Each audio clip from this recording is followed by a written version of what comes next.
Welcome everybody to another video of Ancient Greece Reloaded. Today we will talk about the famous prince Iphitus of Oechalia, one of the Argonauts and the one who gave Odysseus his famous bow. By the way, if you like the video, please hit the like button and subscribe to our channel so as to stay tuned for upcoming videos. Overall, Iphitos was a prince of Oechalia in Greek mythology and a hero who was included amongst the Argonauts, although Iphitos is not famed for his heroic deeds, but rather for the way of his death. Iphitus was the son of King Eurytus of Oechalia and Antiope, and was brother to Iole, Toxeus, Deioneus, Molion, Dideon, and Clytius. Iphitus was considered one of the bravest people of his generation, and both Apollonius Rhodius and Hyginus named the son of Eurytus, as well as his brother Clytius, amongst the 50 Argonauts who sailed to Colchis to gain possession of the Golden Fleece. Although Iphitus is not noted for any specific heroic deed as an Argonaut, he comes to more prominence afterwards. Heracles would come to Oechalia when Eurytus announced an archery contest, where the winner of the competition would win the hand in marriage of Eurytus' beautiful daughter Iole.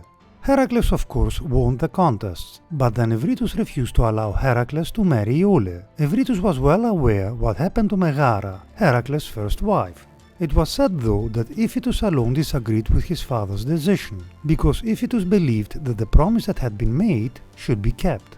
At the time when Eurytus was refusing to marry Iole to Heracles, some of the king's cattle went missing, and all assumed that Heracles took them as a form of vengeance, although this was not the case, for most probably Autolycus was the one who stole them.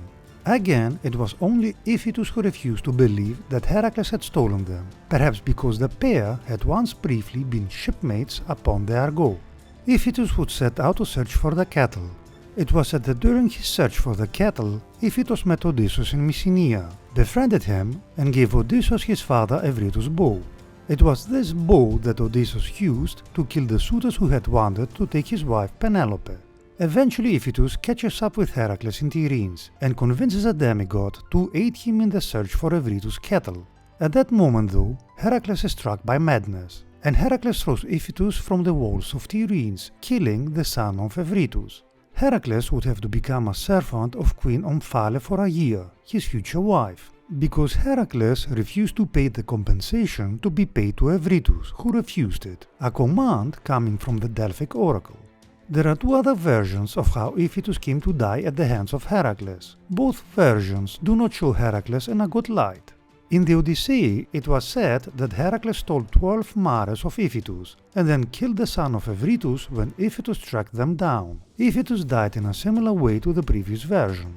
Sophocles also tells of Heracles killing Iphitus simply as a form of vengeance against Eurytus for the king's lack of hospitality. In the end, after Heracles had married Deianeira, he returned to Oechalia with an army. Revenge-driven, Heracles sacked the city and killed Eurytus and his sons, then took Iole as his concubine. Let us finish with the following saying: "He who commits an act of injustice is in worse condition than he who suffers it." Democritus. That being said, remember guys to hit the like button and to subscribe to our channel, it would help us a lot. Thanks for watching and stay tuned for upcoming videos.